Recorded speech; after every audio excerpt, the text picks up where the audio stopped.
እና ኦልሞስት ጌታን ያገኘው አካባቢ ኳየር ነበርኩኝ እና ብዙ ደጋግሜ መጥቻለሁ። እንደውም ታዴም በቫን ወስደን ነበር ከሲያትል ድረስ እየመጣችሁ እንዳሁን ሶሎ ምናምን ሳይኖር እና ዜብ ሳይመጡ እግዚአብሔር የተባረከው በጣም ደስ ብሎኛል። የእግዚአብሔርን ቃል ባጭሩ ለማቅረብ ሞክራለሁ። ሁላችን ከቻልን ተነስተን አንድ ክፍል አነባለሁ። ዮሐንስ ወንጌል ምዕራፍ 13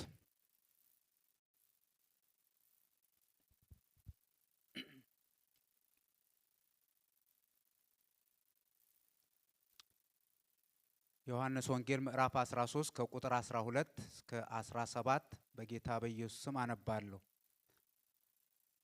እግራቸውንም አጥቦ ልብሱን አንስቶ ዳግመኛ ተቀመጠ። እንዲህም አላቸው፣ ያደረኩላችሁን ሁሉ ታስተውላላችሁን? እናንተ መምህርና ጌታ ትሉኛላችሁ፣ እንዲሁ ነኝና መልካም ትላላችሁ። እንግዲህ እኔ ጌታና መምህር ስሆን እግራችሁን ካጠብኩ እናንተ ደግሞ እርስ በርሳችሁ እግራችሁን ተጣጠቡ ዘንድ ይገባችኋል። እኔ ለእናንተ እንዳደረግኩ እናንተ ደግሞ ታደርጉ ዘንድ ምሳሌ ሰጥቻችኋለሁና። እውነት ነው እላችኋለሁ፣ ባሪያ ከጌታው አይበልጥም፣ መልእክተኛም ከላከው አይበልጥም። ይህም ብታውቁ ብታደርጉትም ብፁዓን ናችሁ።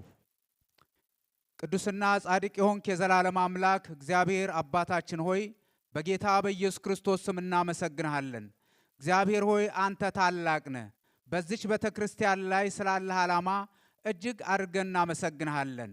እግዚአብሔር ሆይ ጠላት እንዳሰበው ሳይሆን በአንተ ሐሳብ እዚህ ስላደረስካት ደግሞም ብሩህ የሆነ ዘመን ከፊቷ ስላስቀመጥክ በጌታ በኢየሱስ ስም እንባርካለን። እግዚአብሔር ሆይ በኢየሱስ ክርስቶስ ስም ቃልህን ባርክልን። በዚህ ሰዓት ማንኛውም የጠላት ሥራ የተመታ እንዲሆን እጸልያለሁ። የክፉ የአጋንንት አሰራር፣ የረቀቀ የጨለማ ስልጣን በኢየሱስ ክርስቶስ ስም የተገለበጠ ይሁን። ሰማያት በእኛ ዙሪያ የተከፈቱ ይሁኑ። ጊዜያችን ባርክልን። ሁሉ ለክብር ይሁን። አሜን። እግዚአብሔር የተባረከ ይሁን። እንግዲህ ዛሬ የመጣንበት ዋናው ዓላማ የኦርዲኔሽን ፕሮግራም ነው። ወንድማችን ቴዲ ኦርዲን ይደረጋል።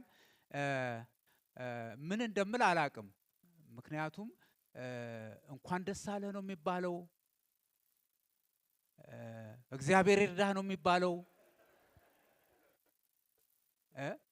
እና አንዳንድ ጊዜ በጣም ይቅርታ አድርጉልኝ። አንዳንድ ጊዜ አሁን እኛ ከተማ ሰዎች ባይብል ስኩል ምናምን ሲጨርሱ ትልቅ ሆቴል ተከራይተው ድግስ ምናምን ያደርጋሉ። ይህ ነገር ምንድን ነው? አሁን እኮ ሰው ወደ ጦርነት እየሄደ ነው። እንደውም በጦርነት ዘመን ባል ለአንድ ዓመት ያህል ሚስቱን ያስደስታት አይውጣ ነው የሚባለው አይደል? አሁንም ወደ መንፈሳዊ ጦርነት እየተገባ ነው። ስለዚህ ምን እንኳን ደስ አለህ ነው ምን አልኩና ምን ተሰማኝ? አንደኛ ማገልገል ትልቅ ፕሪቪሌጅ ነው። ለዚህ ፕሪቪሌጅ እንኳን እግዚአብሔር አደረሰ። ትልቅ ፕሪቪሌጅ ነው። የፈለገ ይሁን የሚቆጨን ነገር የለም። እኔ ትልቅ እዚህ ሀገር ማገልገል ከባድ ነው ልንገራችሁ። ግን የተሾምኩለታ ቤተክርስቲያን እንትን ያለች ሹመቱ የመጣለታ ባለቤቴ ነች ያኮረፈችኝ። የመጀመሪያ ልጆቻችን በድህነት ይሰቃዩ፣ የገዛ ነው ቤት በቃ ይወረስልህ። እኛ ስንጸልይ እግዚአብሔር ሰው ስጠን ነው ያልነው። ጌታ ደግሞ ልንሄድ ስንል ልደርስ ስል እምቢ እንዳትል አለኝ። እሷ ደግሞ እሺ እንዳትል አለች። ቤት ከገዛን 2 ሳምንታችን ነው። ትናንሽ ልጆች አሉን። ከዛ ቤት ውስጥ ስንመለስ ጦርነት፣ የመጨረሻ ጦርነት። እግዚአብሔር ሆይ እኔ አልፈለኩም፣ ምን አርግ ነው የምትለኝ? ቤቴ ውስጥ እሳት እንዴት መጣ? ከዛ በኋላ እግዚአብሔር ተናገራት መሰለኝ።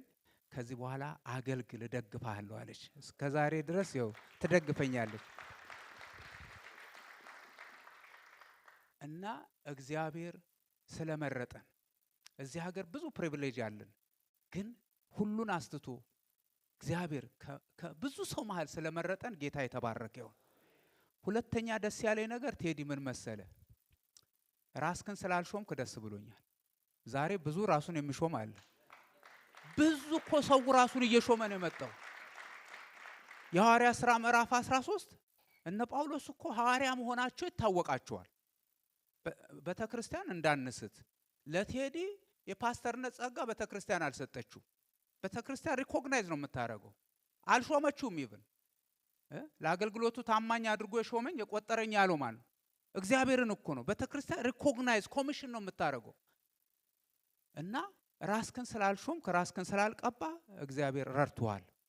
እና ጌታ ይባርካችሁ። ቤተክርስቲያንም ሪኮግናይዝ ማድረግ ስለቻለች ወደ መልእክቴ ልግባ። መልእክቴ እንግዲህ ይሄ ኮንፈረንስም ነው ማነቃቃትም ነው።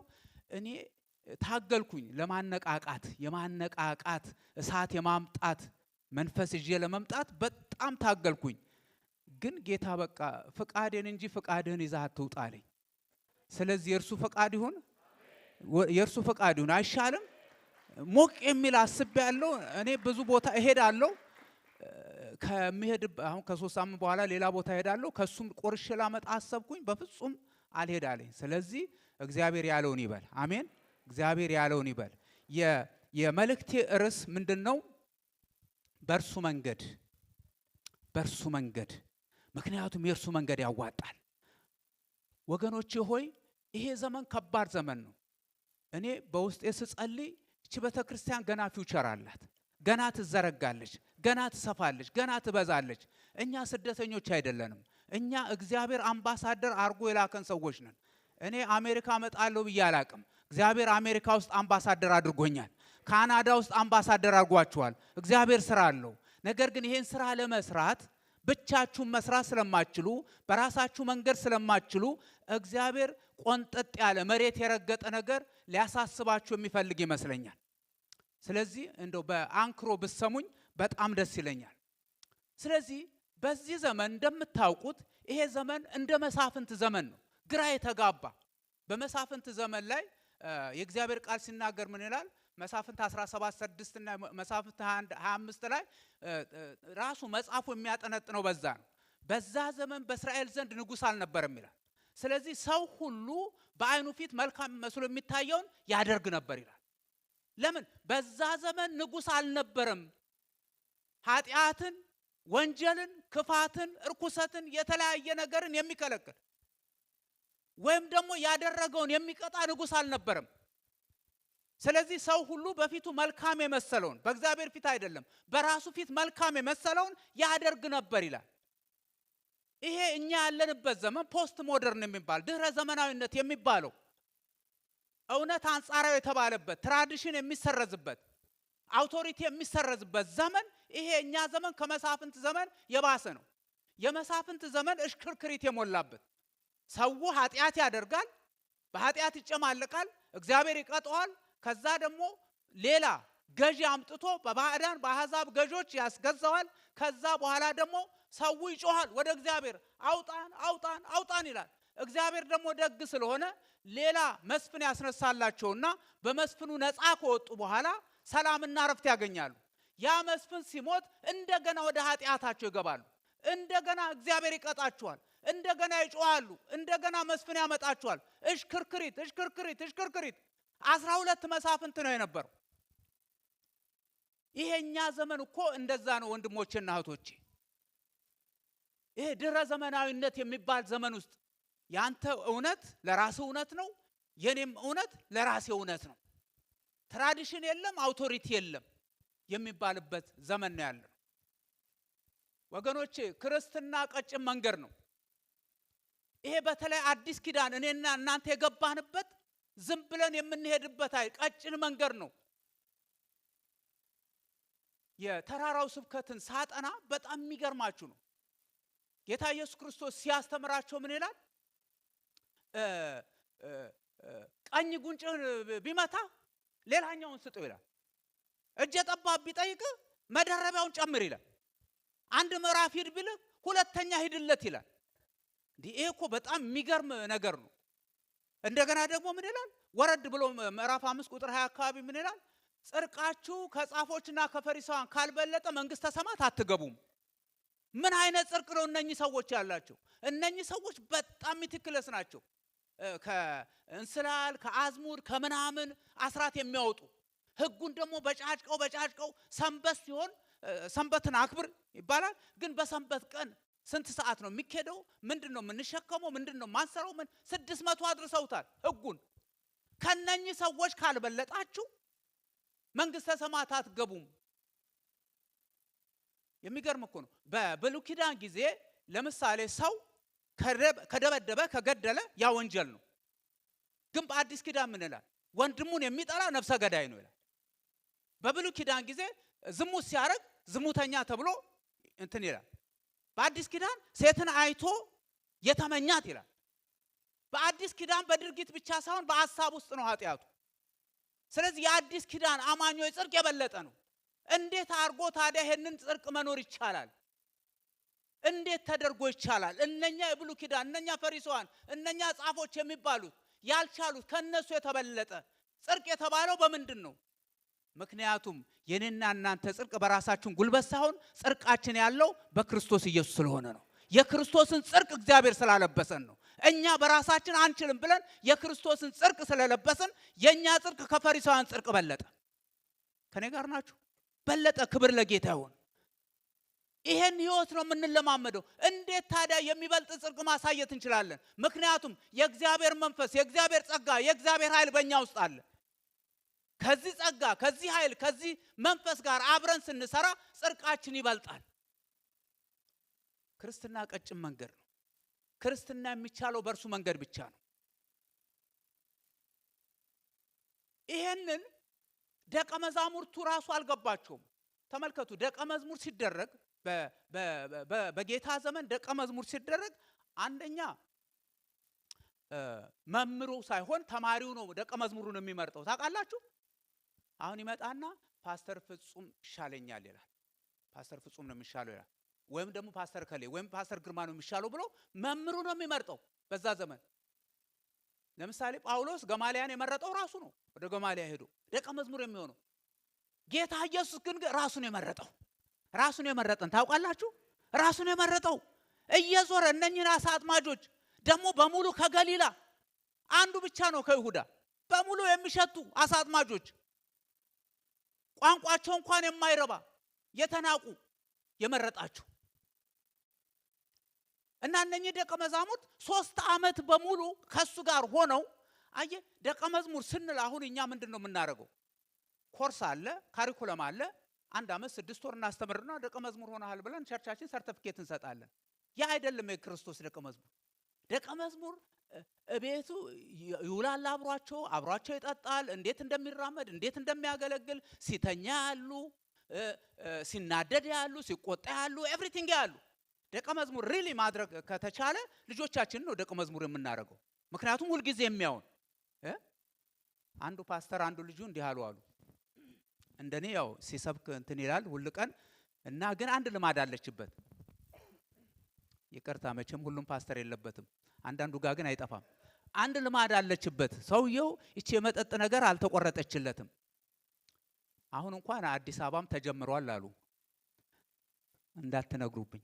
ኤኒዌይ ይሄ ሰውዬ እቺ ችግር ስላለችበት እንደው ድንገት ቤት ሰው እንዳይደርስ ብሎ አንዱን ልጁም በዛ በር አንዱን በዚህ መስኮት አራቱንም ልጆቹን አሰልፏቸዋል። እና ሁሉ ጊዜ የሚያደርገው ውል ሲለው ልጆቹን አስጠብቆ ነው። አንድ ቀን ሴት ልጁ ምን አለች? አባዬ አለች። አቤት።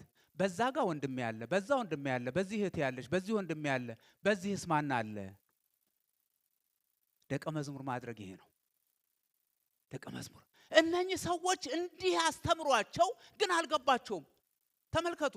የሚያበላ የሚያጠጣ አምላክ እያለ ማቴዎስ 6:25 እስከ 31 ላይ ይጨነቃሉ። ስለ መብል፣ ስለ ልብስ፣ ስለምን በምሳሌ ያስተምራቸዋል።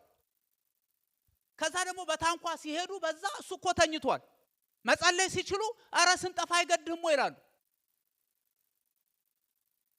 ከዛ ደግሞ አጋንንት ሄደው ሲያወጡ ሉቃስ 10 ላይ ታገኙ ትችላላችሁ። ሲያወጡ ይመለሱና በቃ አጋንንት ታወጣን ሚራክል አየን ምናምን ይላል። እንዴ እናንተ ሰዎች አረ ስለ አጋንንት ማውጣት አትጨነቁ፣ ስማችሁ በሕይወት መዝገብ ስለተጻፈ ስለዛ ደስ ይበላችሁ። የሚበልጠውና የሚያንሰውን እንኳን አያውቁም። ከዛ ደግሞ የሰው ልጅ ሊሰቀል በኃጢአተኞች ተላልፎ ሊሰጥ ማቴዎስ 16 ሲላቸው አይሁንብ ይላሉ። እነኚህ ሰዎች እንዳልተለወጡ ደግሞ የምታውቁት ማቴዎስ 19 ላይ ነው። ማቴዎስ 19 ላይ ሊፈትኑ ፈሪሳውያን መጡና ሰው በሆነው ምክንያት ሚስቱን ቢፈታ ተፈቅዶለታልና ምናምን አሉት። ሊያጠምዱት ነው። ከዛ መልስ ሰጣቸው። አይ እንደዚህ አይደለም ፈጣሪ ምናምን አለና ከዝሙት በስተቀር አላቸው። አሁን መልሱን ሲሰሙ አየ ያን ጊዜ ሁለት አይነት ስኩል አለ። አንደኛው ሴትየዋ ወንድ ነው በእስራኤል መፍታት የሚችለው። ማርቆስ ሉቃስ ምናምን ስታነቡ ሴቷን መፍታት ትችላለች። በማቴዎስ ግን ወንድ ብቻ ነው የሚፈታው። አየ ሴቶችን ነፃ ያወጣው የፌሚኒን ሊበሬሽን ሙቭመንት ሳይሆን ኢየሱስ ክርስቶስ ነው ነፃ ያወጣችሁ። አሜን። ምን ነው ዝም አላችሁ? እሱ ነው ነፃ ያወጣችሁ። ስለዚህ ምን አደረጉ? አይ አንደኛው ስኩል ምንድነው የሚለው ሴትየዋ ሻሽ አስተሳሰሯ ካላማረው ወይም ደግሞ ከሷ የተሻለው ወጣት ካገኘ ሊፈታት ይችላል። ጽሁፉን ብቻ ነው የሚጽፈው። ከዛ ሌላኛው ግን ሸማ የሚባለው ግን ኖ ዝሙት ብቻ ነው ይላል። አሁን ኢየሱስ ያን ሲያስረዳቸው እነኚህ ሰዎች እነኚህ ደቀ መዛሙርት ራሳቸው እንደ አሕዛብ ናቸው፣ እንደ ህዝቡ ናቸው። እንደ ህዝቡ ሚስቶቻቸውን መፍታት ምናምን የለመዱ ናቸው። እንዲህማ ከሆነ ባለማግባት ይሻላል አሉ። ከዛ ታሪኩን ታውቃላችሁ። ምንም አልተለወጡም፣ አልገባቸውም፣ ስለ መንግስቱ ያቁም። እነሱ የመሰላቸው የሥጋ መንግስት ነውና መጡና እንዴ መንግስት ለእስራኤል መንግስትን መች ነው የምትመልሰው? ሐዋርያት 11:6 መች ነው የምትመልሰው? ለእናንተ ያልተገባም አላችሁ። አሁን እንደውም ትልቅ ያስጨነቀው አሁን ወደ ዋናው ልገባ ነው። 1 ሰዓት ይቀረኛል። ወደ ዋናው ልገባላችሁ ነው። እና ምን አሉ? ሉቃስ 22 ላይ ከ24 እስከ 27 ስታዩቸው እነኚህ ሰዎች ይከራከራሉ። ከሁሉ የሚበልጠው ማን ነው? አረ ማን ነው የሚበልጠው? ሹመት እኮ ይፈልጋሉ። እሱ እኮ 3 ዓመት አስተምሯቸዋል። ከሁሉ ሊበልጥ የሚችለው ማን ነው? ከከሌ አሁን ጌታ ኢየሱስ ክርስቶስ አሁን ያነበብኩላችሁን ታሪክ ሊያስተምር የመጣው እዚህ ላይ ለምን? አሁን እነኚህ ሰዎች መበላለጥ ካለ፣ ፉክክር አለ፣ ጭቅጭቅ አለ፣ ሁከት አለ። ምን ሆነ? ሚሽኑ ተልኮ ሊበላሽ ነው። 3 ዓመት ሙሉ የለፋው ለነኚህ ሰዎች ተልኮ ሰጥቶ ለመሄድ ነው። እነኚህ ሰዎች ግን ምንም አልገባቸውም። በተለይ የሚጨቃጨቁ በተለይ ማን ነው የሚበልጠው? ማን ነው የሚሻለው? ማን ነው ኃያሉ? ማን ነው መታየት ያለበት? ማን ነው አንደኛ ደረጃ? ማን ነው ቦታውን መያዝ ያለበት? ማን ነው ስፍራውን መያዝ ያለበት? እያሉ የሚከራከሩ ከሆነ ተልኮ ተበላሸ። ለምን? ይሄ ፉክክር ካለ፣ ይሄ የበላይነት ካለ፣ መማታት አለ፣ መጓሰም አለ፣ ቅናት አለ፣ ምቀኝነት አለ፣ መጣላት አለ፣ መከራከር አለ። ተልኮ ተረሳ። ስለዚህ ጌታ ኢየሱስ ክርስቶስ ምን አደረገ? ይሄንን ትምህርት አስተማራቸው። የጌታ መንገድ ትህትና ነው። የጌታ መንገድ ምንድነው? የጌታ መንገድ ትህትና ነው። ይሄ ትህትና ወንድሞችና እህቶቼ እንዲሁ ሲተረጎም ትህትና ማለት በእግዚአብሔር እውነት ራስን የማየት ስነ ምግባር ማለት ነው። ነገር ግን ትህትና የሁሉ ነገር መሰረት ነው። ትህትና የራስን አለመፈለግ፣ ትህትና ለእግዚአብሔር ክብር ለሰዎች በረከት እስከሆነ ድረስ የተሰጠንን ቦታ የተሰጠንን ደረጃ እሺ ብሎ መቀበል ማለት ነው። የማይመጥነንም ቢሆን እንኳን ፈረንጆች አንድ ልጅ ሲነግረኝ አንድ ፕሮፌሰር ባልና ሚስቶች ቅዳሜ ብቻ መተው ቤቱን ጠርገው ምን ብለው ይሄዳሉ። ስራቸው ይሄ ነው። እንደው ያበሻ ፕሮፌሰር እንዲህ ይገኝ ይሆን ብዬ ነው የጠየቅኩኝ። ምን አሰብኩኝ አይሉ ምን አይሉ ሰውየኛ አይሉ እንትን አይሉ በቃ ቅዳሜ ስራቸው ባልና ሚስቱ 2-3 ሰዓት ጠራርገው ምን አርገው ብቻ ቆልፈው መሄድ ነው። ክብር ለጌታ ይሁን። ትህትና በቲዮሪ የሚሆን ነገር አይደለም ወንድሞችና እህቶች። በጣም ከባድ ነገር ነው። በጣም ከባድ ነገር ነው። እንዴት ነው የምናውቀው ትሁት መሆናችንን? ጌታ ኢየሱስ ክርስቶስ እኮ ራሱ ትሁት ነኝ አለ። ማቴዎስ 11:28 እስከ 30 ስታዩት እናንተ ደካሞች ሸክማችሁ የከበደ ሁሉ ወደ እኔ ኑ፣ እኔም አሳርፋችሁ፣ ቀንበሬን በላያችሁ ተሸከሙ፣ ከኔ ተማሩ፣ እኔ የዋህ በልቤም ትሁት ነኝ፣ ለነፍሳችሁ ረፍት ታገኛላችሁ፣ ቀንበሬም ልዝብ ሸክሜም ቀላል ነው አለ። ትህትና የሁሉ መሰረት። እኔ የዋህ በልቤም ትሁት ነኝ አለ። ዩሲ የዋህነት የሚገለጸው የዋህነት ኤክስፕሬሽን ነው። የዋህነት ከፊት የሚታይ ነው። ትህትና ግን በውስጥ ነው ያለው። የሁሉ ነገር ችግር በቤተ ክርስቲያን ውስጥ በትዳራችን ውስጥ የሁሉ ነገር ችግር የትህትና ችግር።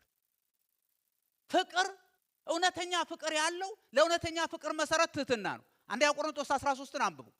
ፍቅር የራሱን አይፈልግም ምናምን አይሰጥም ምናምን ይላል አይደለም? የራሱን የማይፈልገው ትህትና ሲኖር ነው። ጌታ ኢየሱስ ክርስቶስ ፊልጵስዩስ 2 አንብቡ። ከሰማይ ክቡር ሆኖ ሳለ እስከ መስቀል ሞት የተዋረደ ከአብ ጋር መተካከልን ያልቆጠረ ራሱ ሲመሰክርለት ኢሳይያስ 42 ላይ መስክሮለት እኮ ጻድቅ ባሪያ የተቀጠቀጠ ሸንበቆን የማይሰብር የሚጠስን ክር የማያጠፋ ያን ደግሞ ማቴዎስ 12:20 ላይ ደግሞለታል ጌታ ኢየሱስ ክርስቶስ። ትህትና ቲዮሪ ሳይሆን ጽንሰ ሐሳብ ሳይሆን የሚታይ የሚሰራ ነገር ነው። ብዙ ሰው አሁን ትሁት ነን እንላለን፣ ፓስተሮችም ምኖችም። በምን እናውቃለን? ሪል ትሁት መሆናችን የምናውቀው ስንነካ ነው። በደንብ ስንነካ ያን ጊዜ እቺ ሮዚ ቸርች ሁድ ምናምን ሮዚ ወድሻለሁ ምንትስዬ እንትንዬ ምናምን የምንላት ጥሩ ነች፣ ያቺ ኮስሞቲክ ነች። ግን ስማችንን ሲያጠፉ ሲሸምቁብን ያላደረግነውን ሲያደርጉ ሲንቁን ያን ጊዜ የምንሰጠው ምላሽ ነው። አንድ ሸምገል ያሉ ሰውዬ ጌታን ተቀበሉና ያ ሰዓት በቃ ተናላቸው እና በቃ ደግሞ ቦክሰኛ ናቸው ሰውየው እና በጣም እንትና ብለዋል ለጌታ ይመሰክራሉ። ትንሽ አመታት አልፈዋል። ጥሩ በቃ አይ ተለወጠ ይሄ ሰው በቃ እንዴት ተሰበረ ጌታ እንዴት ተሰባበረው ምናምን ብለው እንትና በኋላ አንድ ቀን በባስ እየሄዱ ይመሰክራሉ። እሱ ሲመሰክር ሽማግሌው ጴንጤው ሽማግሌ እያለ አንድ ጎረምሳ ያሾፍባቸዋል። ወንበር ቀየሩ። ያ ጎረምሳ መቼ ሽሜው ጴንጤ ይላል። በኋላ ቢሉት አልሆነም። ከዛ በኋላ እንዴ ጌታ ልቤን እንጂ እጄን አልሰበረውም ብለው ቡም ሲያደርጉት ያ ሁሉ ባስ ውስጥ ያለው ሰውዬ አይ ሽሜው እያሉ በቃ ካሰሩት ይልቅ ያሰናከሉት። በዚህ ዘመን ቸርች ያሰናከለችው በትህትና ጦት አይደል እንዴ? የእግዚአብሔር መንገድ የጌታ መንገድ ትህትና ነው ወገኖች። ይሄን ትህትና እንዴት ነው የምናውቀው? እንዴት ነው የምንለማመደው? 4 ነጥብ አሳየቻችሁ። ዛሬ ፕሮግራም አለ ስለተባለ ቶሎ ለመጨረስ ሞክራለሁ። ከቁጥር 12 እስከ 14 ላይ ስታዩ ትህትና የሚጠይቀው የማስተዋል ህይወት ይጠይቃል። ማስተዋል ያለበት ህይወት ጌታ ኢየሱስ ክርስቶስ አመጣና አሁን ራት ሊበሉ እኮ ነው፣ የጌታ ራት ሊበሉ እኮ ነው። ስለዚህ ያን ጊዜ ምን አለ? መጥቶ አጠባቸው። ቁጥር 12 ላይ እንደዚህ ይላል፣ እግራቸውን አጥቦ ልብሱንም አንስቶ ዳግመኛ ተቀመጠ፣ እንዲህም አላቸው ይላል። እግራቸውን አጥቦ አውዱን ስትመለከቱ የአይሁድን ካልቸር ስትመለከቱ እግር መታጠብ አለበት ሰው ወደ ቤቱ ከመግባቱ በፊት። ምክንያቱም መንገዱ አቧራ ነው። በበጋ ጊዜ አቧራ ነው፣ በክረምት ጊዜ ጭቃ ነው። ጫማቸው ደግሞ ሰንደል ይባላል። እንትና ሲናገር የጫማውን ጠፍር እንኳን መፍታት የማልችል አለ ዮሐንስ መጥምቁ ዮሐንስ 1:27 ላይ። ለምን አሁን እንደዚህ አቧራ ወይም ደግሞ ጭቃ ስለሆነ እያንዳንዱ ሰው ቤት ወይ ጋን ወይ የሆነ ውሃ ይቀመጥና ሰው ሲመጣ እንግዳ ሲመጣ ይታጠባል። ማን ነው የሚያጥበው? ባሪያ። ድግስ ደግሞ ከተጠራ ሰውየው ራሱን መጀመሪያ ይታጠባል። ቤቱ ታጥቦ ነው የሚመጣው። ግን እዛ ድግሱ ቤት ከመግባቱ በፊት በምን ይታጠባል? ባሪያ ያጥበዋል። አንዳንዱ ቤት ባሪያ የለውም። ትዝ ይላችኋል ጴጥሮስ አልታጠብም ሲል። ከኔ ጋር ናችሁ? አስተኛኋችሁ? እንዴት ነው? ሞቅ ያለው እንትኑ ነው እንጂ ነው አይደለም። እና ጴጥሮስ ምን አለ? ልጠብ ስለው አልታጠብም። የታጠበ ሰውነቱን የታጠበ እግሩን አልታጠብም ሲል ምን ማለት ነው መሰላችሁ? ኢየሱስ ኦሬዲ ባህሉን ነው የሚነግረው። ታጥበው ነው የሚመጡት ወደ ድግስ ሲመጡ። ስለዚህ አሁን የሚቆሽሸው የቱ ነው? እግራቸው ብቻ ነው። ያንን የሚያጥበው ደግሞ ማን ነው? ባሪያ ብቻ ነው። ጌታ ኢየሱስ አሁን ተነሳና ይሄን ትህትና በቲዮሪ ማስተማር አይችልም። ስለዚህ ተነሳና አጠባቸው። የሚያጥበው ማን ነው? 4 ግሩፕ አለ እዚህ ውስጥ። አንደኛ ይሁዳ አለ ከሃዲ፣ ሁለተኛ ጴጥሮስ አለ ችኩል፣ ሶስተኛ ደግሞ የነጎድጓድ ልጆች የሚባሉ አሉ፣ ስልጣን የሚፈልጉ ቦታ የሚፈልጉ። አንዳንድ ሰው እኮ በሾልክታ አርጎ እግዚአብሔርን ቤት መሾም የሚፈልጋል። ሾልኮ እንትን የሚል እነኚህ ደግሞ እንዳውም እናታቸውን የላኩ ለመሾም እኮ እናታቸውን ጭምር የላኩ ማኑ ያስነኩ። አራተኛ ደግሞ 8 አሉ። 8 ሁሉንም ግን ያለ አድሉ ሁሉንም እንደ ባህሪያቸው አጠባቸው ጌታ። አይ ፓስተር ስትሆን አገልጋይ ስትሆን የሚሰድብህ አለ፣ የሚያማህ አለ፣ የሚያንጓጥጥህ አለ፣ ፓስተር የሚልህ አለ። ሁሉ ሁሉንም እንደ ባህሪህ ምን ማድረግ አለብህ? አንዳንዱ እዛ ላይ ወጣ ነው፣ አንዳንዱ ሳያውቅ አዋቂ ሆነብሃል። ታውቃለህ እያልክ መቀጠል ነው። አታውቅም ብለህ አጨፈጭፈውም። አንዳንዱ ጉልበት አለው፣ ከጨፈጨፍከው ታስተምረዋለህ። አንዳንዱ ደግሞ ስትጨፈጭፈው ይሸሻል። ስለዚህ ማስተዋል ይጠይቃል። እንዲህ አጠባቸውና የማደርገውን ታስተውላላችሁን? ይሄ የማይታሰብ ነው። ጌታ ደቀ መዝሙር መምህራቸው ነው። መምህርና ጌታ ነው። ተመልከቱ፣ በፍጹም የሰራው ስራ የማይታሰብ ነው። ለምን ብትሉ በዛ ዘመን ለመምህር ገንዘብ አይከፈልም። ለመምህር ገንዘብ አይከፈልም። ግን ለዛ ኮምፐንሴት ለማድረግ ይሰራሉ ስራ። ለመምህሩ ሁሉን ስራ ይሰራሉ፣ ግን እግር አያጥቡ። ለኤልሳ ምንድነው የተባለው? እጅ አስታጣቢ ነው የተባለው። ትዝ ይላችኋል? እግር አጣቢ ያላለውም እጅ አስታጣቢ ነው። በፍጹም አያጥቡም። ያ የባሪያ ስራ ነው። ታስተውላላችሁ? ይሄ እኮ የማይታሰብ ነው። ትህትና የማስተዋል ህይወት ይጠይቃል። መምህርና ደቀ መዝሙር። ቀጥሎ ቁጥር 10 እናንተ መምህርና ጌታ ትሉኛላችሁ፣ እንዲሁም ነኝ። መልካም ትላላችሁ። እንግዲህ እኔ ጌታና መምህር ስሆን እግራችሁን ካጠብኩ እናንተ ደግሞ እርስ በርሳችሁ እግራችሁን ትታጠቡ ዘንድ ይገባችኋል። መምህርና ጌታ ነኝ። ትህትና ማንነትን የሚያስረሳ አይደለም። ትህትና ማንነትን አያስረሳም። ጌታ ምን አላችሁ? መምህርና ጌታ ትላላችሁ። የዛን ዘመን መጠሪያቸው ነው፣ መምህር ይባላሉ። የአክብሮት መጠሪያ ነው። ጌታ ደግሞ የበለጠ አንዳንዴም አምላክነቱን የሚያሳይ ነገር ነው፣ ግን የበለጠ እና ትሉኛላችሁ። ልክ ነው። መምህርም ነኝ ጌታም ነኝ። የተጠበቀ ነው። አየ በተክርስቲያን ውስጥ ችግር የሚመጣው በዚህ ዘመን ዲሞክራሲ የሚባል ነገር አለ። ይቅርታ አርጉልኝ፣ ዲሞክራሲ በተክርስቲያን ውስጥ የገባው አሜሪካ የሚባለው አገር ዲሞክራሲ የሚባለው ነገር ፕሮሞት ካረገ በኋላ። ዲሞክራሲ በእግዚአብሔር ቃል የለም፣ ቴዎክራሲ ነው በእግዚአብሔር ቃል ያለው። ስለዚህ አሁን ገንዘብ ይላል፣ አስራት ይላል፣ በአባልነት መብት ይላል። መብት ያለው ቀበሌ ነው ብራዘር። እግዚአብሔር ቤት መብት የለም። ጌታን ካገኘ ሰረንደር ነው ያለው። መብት የሚባል ነገር የለም። በመብት እኩል እኮ ነው። ፕሪስትሁድ ኦፍ ቢሊቨርስ ይላሉ ደግሞ። ልክ ነው። አክሰስ አለ ወደ ጌታ። ሌላ ሰው አያስፈልግህም። አክሰስ አለ። በቃ ተንበርክከ መጸለይ ትችላለህ። አንዳንድ ፓስተሮች አሉ ባለኔ ያለኔ በስተቀር መጸለይ አትችልም፣ እኔ ካልባረኩ በስተቀር አትባረክም የሚሉ። እሱ ፉርሽ ነው ወንድሜ፣ እሱ አይደለም። አሁን የምንነጋገረው ግን የእግዚአብሔር ቤት የተለያየ ኃላፊነት አለ፣ የምንለያይበት ነገር አለ። አሁን ዛሬ እግዚአብሔር ስጦታ ነው የሰጣችሁ። ስጦታ ነው የሰጣችሁ። ፓስተር ሲሰጣችሁ፣ አገልጋይ ሲሰጣችሁ፣ የቀጠራችሁት ሰው የምትቀጥሩት ሰው ወይም ደግሞ ቤቢሲት የሚያደርግላችሁ ሰው አይደለም የሰጣችሁ። እግዚአብሔር የሰጣችሁ ስጦታ ነው። ይሄን ስጦታ መንከባከብ የመያዝ የእናንተ ኃላፊነት ነው። ይሄን ስጦታ አቢዩዝ የምታደርጉ ከሆነ እግዚአብሔር ይጠይቃችኋል። ልዩነት አለ። ለምን? በድነታችን ልዩነት የለም፣ በልጅነታችን ልዩነት የለም። ግን በስራ ድርሻችን በጥሪያችን ተለያይተናል፣ የተለያየነን።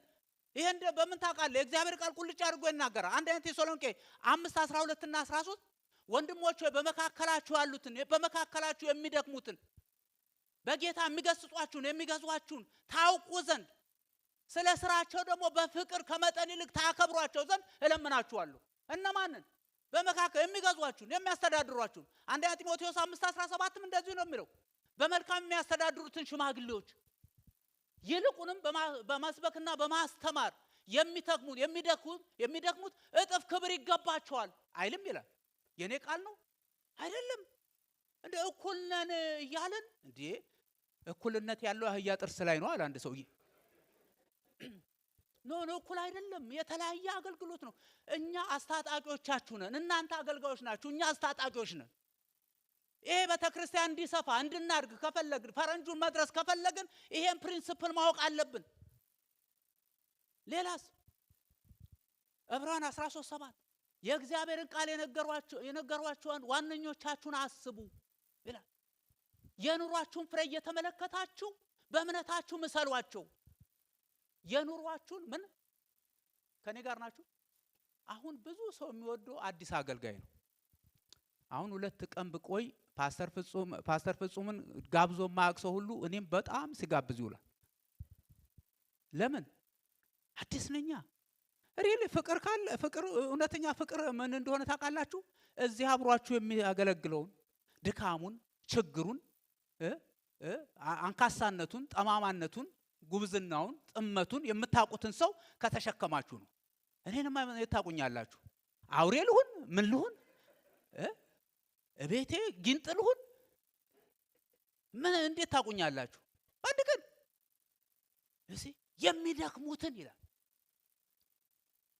ለዋኖቻችሁ ላይ ዕብራውያን 13:17 ላይ ለዋኖቻችሁ ታዘዙና ተገዙ እነሱ ይህን በደስታ እንጂ በሐዘን እንዳያደርጉት ለእናንተ አይጠቅማችሁም የማይጠቅማችሁ ነበር ስለ ነፍሳችሁ ይተጋሉ ይላል። እንዴ አገልጋዩን እያሳዘንክ እንዴት ነው የሚተጋው? አይ አንተን እኮ ባክፋየር ነው የሚያደርገው። እኔን ስታቆስረኝ ስታደማኝ እንዴት አድርጌ ነው የምጸልየው? አሁን ለአንተ ፕሮስፐሪቲ ለአንተ ኤክሴል እንድታረግ መጸለይ ሳይሆን አንተ እንዲቀረፍልህ ነው የምጸልየው። አየ እንድትሻገር ሳይሆን እንድታልፍ ሳይሆን እንድትበዛ ሳይሆን ያ ያነቀ ነገር እንዲቆረጥልህ ነው የምጸልየው። ከዛ ደግሞ ልቤ ደግሞ ይሰበራል ያዝናል። አይጠቅማችሁም እኮ ነው የሚለው ወንድሞቼና እህቶቼ። ስለዚህ ቆንጠጥ የሚል ነገር ነው ግን እውነት ነው የምነግራችሁ። እውነት ነው የምነግራችሁ። እግዚአብሔር ሊያሳድገን ይፈልጋል። እግዚአብሔር ሊያበዛን ይፈልጋል። እግዚአብሔር ሊያሰፋን ይፈልጋል። ግን በእርሱ መንገድ የእርሱ መንገድ ምንድነው? ትህትና። ከዛ ምን አላቸው? እኔ ይሄንን ካረኩ አላቸው እና እንግዲህ እርስ በርሳችሁ ይሄን አድርጉ፣ እርስ በርሳችሁ ተጣጣቡ። እርስ በርሳችሁ ይሲ ጌታ እኔን እንግዲህ ጣቡ ቢል ቀላል እኮ ነው። ቀላል እኮ ነው። ግን እርስ በርሳችሁ ተጣጣቡ። ይሄ እርስ በርሳችሁ የሚለው ቃል ከ50 ጊዜ በላይ ነው። የሚገርማችሁ እርስ በርሳችሁ ተዋደዱ ዮሐንስ 13:34 እርስ በርሳችሁ ተከባበሩ ሮሜ 12:10 እርስ በርሳችሁ ተዋደዱ እርስ በርሳችሁ ተናዘዙ ያዕቆብ 5:16 ብዙ ነው እርስ በርሳችሁ። ስለዚህ እርስ በርስ ካልተከባበርን እርስ በርስ ካልተዋደድን እንግዳ ሲመጣ ብቻ የምንዋደድ ከሆነ እግዚአብሔር ስራውን ለመስራት አይችልም። ጸጋ መስፋት ትፈልጋለች። ጸጋ መሻገር ትፈልጋለች። እኔ ምን እንደሆናችሁ አላቅም ግን እርስ በርሳችሁ በጌታ መንገድ እርስ በርሳችሁ ተያዙ፣ እርስ በርሳችሁ ተከባበሩ፣ እርስ በርሳችሁ ተዋደዱ።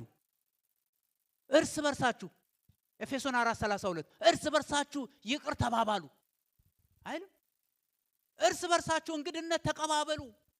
አንደኛ ጴጥሮስ 4:9 እርስ በርሳችሁ እንግድነት ተቀባበሉ። ሌላ ሰው ሲመጣ ብቻ አይደለም። እኔ ግርም ይለኛል። ጥሩ ነው መጋበዝ አለብን፣ በደንብ ማስተናገድ አለብኝ።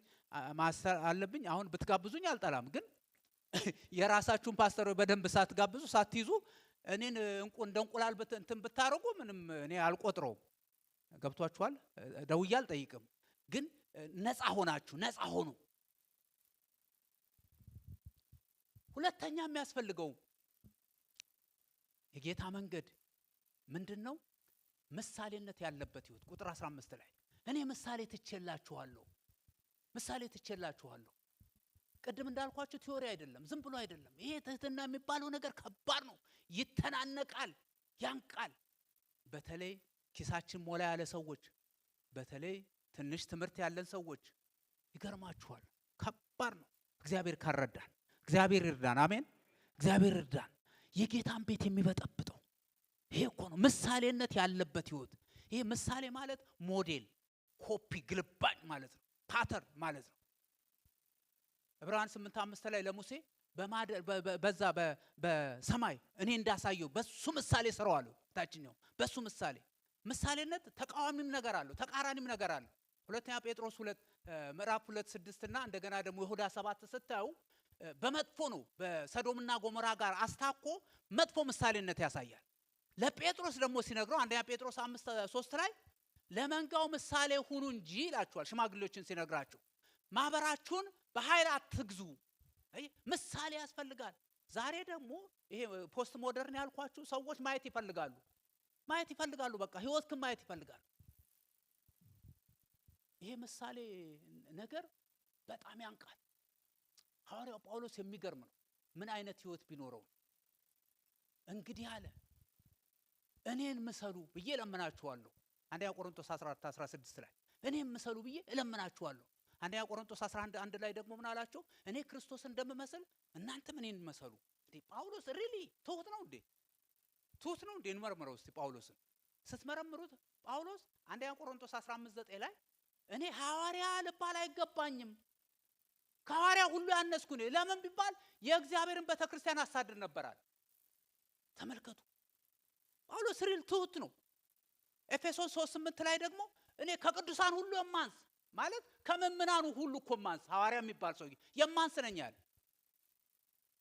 አንደኛ ጢሞቴዎስ 1:15 ላይ ደግሞ እንደዚሁ እኔ ኃጢአተኛ ከኃጢአተኞች ሁሉ ዋና እንደውም እግዚአብሔር እኮ እኔን ያዳነኝ አለ ምሕረቱን ሊያሳይብኝ እንጂ እኔ የኃጢአተኛ ዋና ነኝ። ትሁት ነው ጳውሎስ። በቃ ሙሴ እንደዚህ የተመሰከረለት ዘኍልቍ 12:3 ላይ እንደ ሙሴ ያለ በምድር ላይ ትሁት ሰው አልነበረም ይላል መጽሐፍ ቅዱስ። እግዚአብሔር የመሰከረው ለሙሴና ለኢዮብ ብቻ ነው። እኔ እስከማውቀው ድረስ ባሪያን ኢዮብን አየኸው ወይ የተባለለት ሙሴ ትሁት። ግን የውላችሁ ወገኖቼ ቤተክርስቲያን ውስጥ የሆነ ነገር ሲመጣ የሚመጣው በምንድነው? እብሪተኛ ትዕቢተኛ መስሎ አይደለም የሚመጣው። በቃ የእግዚአብሔርን ነገር በሚጠማ መስሎ ሙሴ ላይ እኮ የመጡት እንደዛ ነው። ዘኍልቍ 12 እና ዘኍልቍ 16 ተመልከቱ። የገዛህቱ የመጣችሁ ምን ብላ ነው? እግዚአብሔር በሙሴ ብቻ ተናገር እንዴ? እሺ እግዚአብሔር በፓስተር ብቻ ነው እንደሚጠቀመው በሱ ብቻ ነው እንዴ? አይደለም። ግን እግዚአብሔር ተነሳ። ለሰው ነብይ ቢኖር አለ ነብይ ቢኖር በህልም በራእይ በምን እናገረዋለሁ? ከባሪያዬ ከሙሴ ጋር ግን አፍ ለአፍ እናገራለሁ አለ። ክብር ለጌታ ይሁን። ትሁት ስትሆን እግዚአብሔር ይነሳልሃል። ትሁት ስትሆን እግዚአብሔር ላንተ ይቆማል። ቆመለት እግዚአብሔር።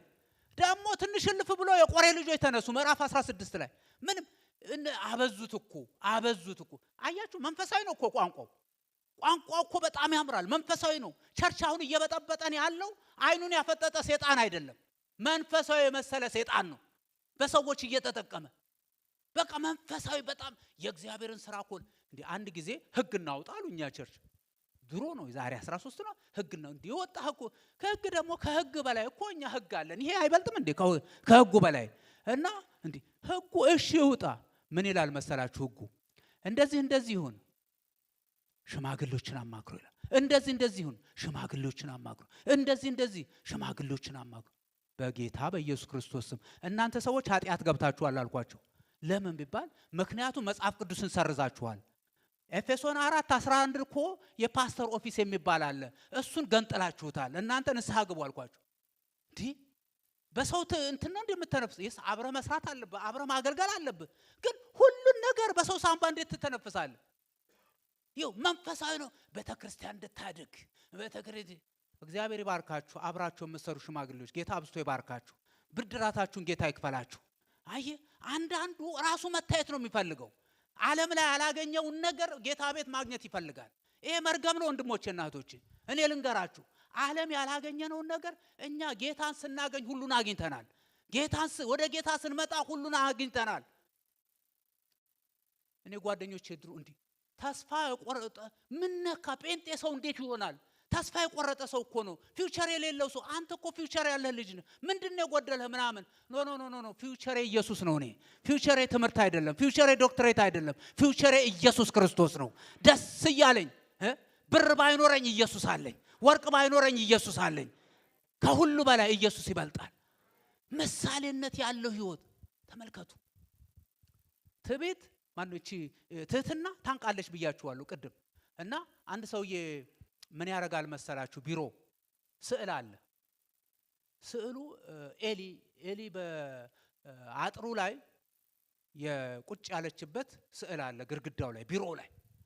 አንዳንዴ ጥሩ ሰክሰስፉል ይሆንና ስራ በደንብ ሲሰራ ትንሽ ነሸጥ ያረጋዋል። እኔ እንደኔ ያለ ምናምን ሲል ያችን ያህል እየተከተላችሁ ነው። እና ኤሊ እኮ ነች ታውቃላችሁ። የት ነው ያለችው? አጥሩ ላይ ገብቷችኋል? ኤሊ ምን አይነት እንደሆነ ታውቃላችሁ? ግን አዎ አጥሩ ላይ ነው ያለችው። ከዛ ይችን ኤሊ እኮ እዛ ላይ ያስቀመጣት ሰንበዲ ነው ብሎ ያስባል። ኤሊዋ በራሷ እዛ ላይ መቀመጥ አልቻለችም። እኔም እኮ ይሄን ሰክሰስ የሰጠኝ ማን ነው ይላል?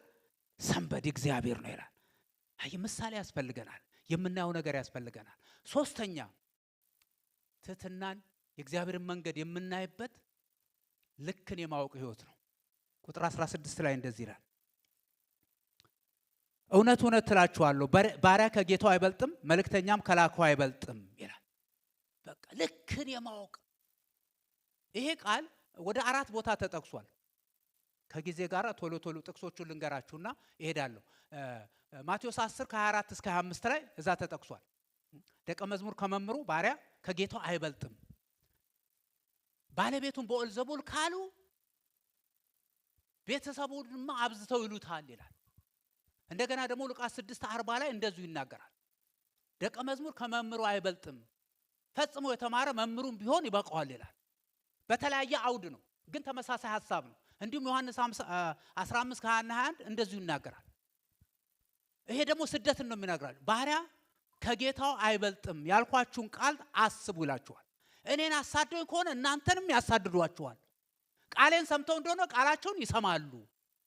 ዳሩ ግን የላከኝን ስለማይቀበሉ ይህን ደግሞ ስለ ስሜ ያደርጉባችኋል። በሶስቱም ቦታ ስታያቸው የመጀመሪያው ስለ ተቃውሟቸው ነው። ይቃወሟችኋል፣ አይቀበሏችሁም። ሁለተኛው ስለ ኃላፊነት ነው የሚያስተምራችሁ። ሶስተኛው ስለ ስደት ነው። ገባችሁ? ይሄ ነው ልኩ። ደቀ መዝሙር ከሆናችሁ የጌታ ከሆናችሁ ይሄ ነው ልኩ። የሚገጥማችሁ ስደት ነው፣ መጠላት ነው፣ መገፋት ነው ያለው። ስለዚህ ልካችሁን ወቁ ወንድሞቼና እህቶቼ። ችግር የመጣው በሰው ታሪክ ውስጥ ልክን አለማወቅ ነው። አያችሁ፣ ሰይጣን ራሱ ችግር የነበረበት ልኩን አያውቅም። ስለዚህ ኢሳይያስ 14 እና ሕዝቅኤል 28 ላይ ስታዩ እኔ በምን እመሰላለሁ አለ፣ በልዑል እመሰላለሁ ብሎ ከፍ ሲል እንደው ሙዚቀኛ ነበር አይደል? አዜብ ሙዚቀኛ ነበር ሰይጣን ነው፣ አምልኮ መሪ። ለዚህ ነው መሰለኝ ሙዚቀኞችን በጣም ከፓስተሮች ይልቅ እነሱ ላይ ያተኩራል። ተናዶባቸው ነው ለምቀሙት። የአምልኮ መሪ ነበር መሰለኝ። በተጻፈው ውስጥ እያስገባው ነው ትንሽ እና ይቅርታ አድርጉልኝ። እና የሱ ችግር አሁን ሲያታልል ምንድነው ያደረገው? ሔዋን ጋር መጡ። ልኳን እኮ ነው ያሳጣት። ምን አላት? እንደሱ እንዳትሆኑ እንደ እግዚአብሔር። ልክን አለማወቅ። ናቡከደነጾር የወደቀው በምንድነው? ልኩን አለማወቅ። ዳንኤል 4 ስትሄዱ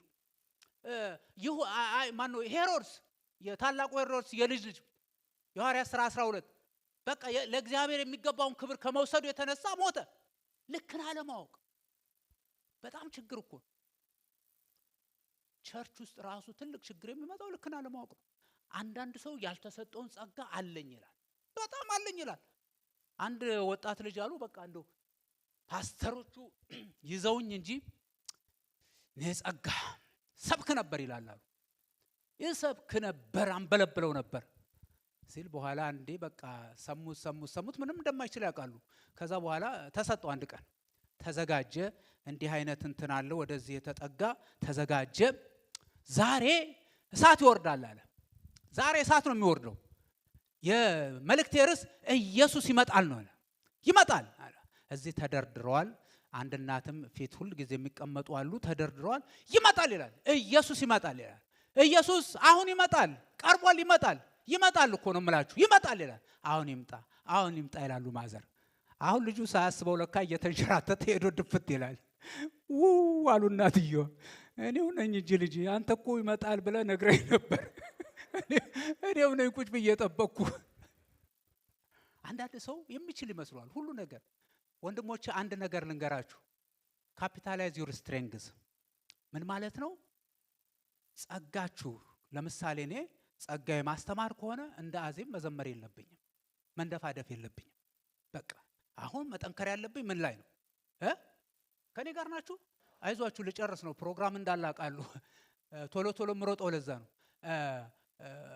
ማስተማር ከሆነ እንትኔ ጸጋዬ ማብዛት ያለብኝ ምን ላይ ነው? ማስተማር እና እዘምራለሁ ብዬ ሰው ማባረር የለብኝም። የሚዘምሩ ሰዎች ደግሞ እንሰብካለን ብለው የሰው ጆሮ እንት ማለት የለባቸው። በቃ ካፒታላይዝ ማድረግ ያለባቸው ኤክሴል ልቀት ማምጣት ያለባቸው በዛ በተሰጣቸው ነው። ግን ባህሪ ላይ ሲመጣ ሁሉም ላይ ነው የምትሰራው። አንድ ፓርቲ ቅናት ሊኖርበት ይችላል፣ አንድ ፓርቲ ጥላቻ ሊኖርበት ይችላል፣ አንድ ፓርቲ ፍቅር ሊኖርበት ይችላል። ሁሉንም ነው ካራክተርን በተመለከተ። ግን ጸጋን ስኪልን በተመለከተ ያለንን ነው ማዳበር ያለብን። ስለዚህ አሁን እኔ ሰብካለሁ አይደለም፣ ምን አደርጋለሁ? የሚዘምረውን ሰው አመጣለሁ፣ እሱ ያንን ጎዶሎ ይሞላል። አለበለዛ እዘምራለሁ ብዬ ሰው እንዲወጣ አላረግም። እሺ፣ ከዚህ እግዚአብሔር ይጠብቃችሁ። እሺ፣ የመጨረሻው አራተኛው ፓርት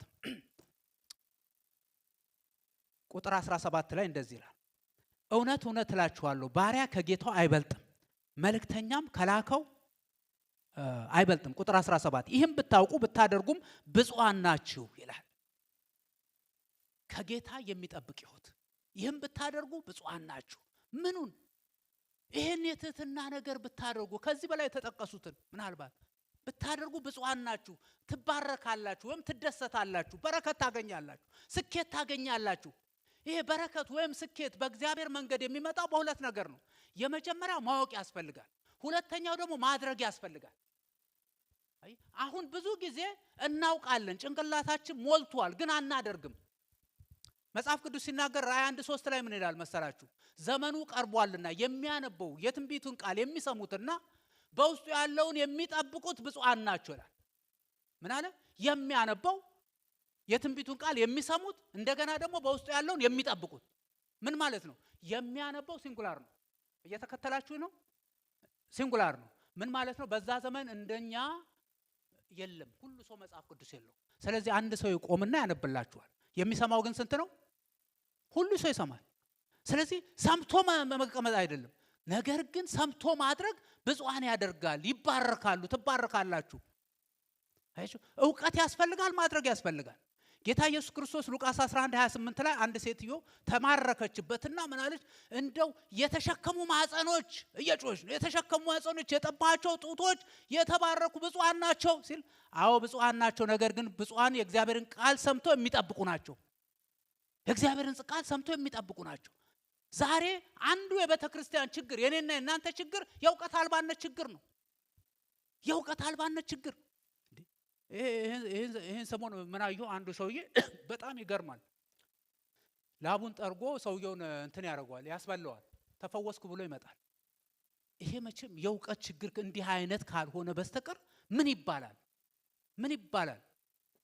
ልታውም በጣም ነው ያዘንኩት።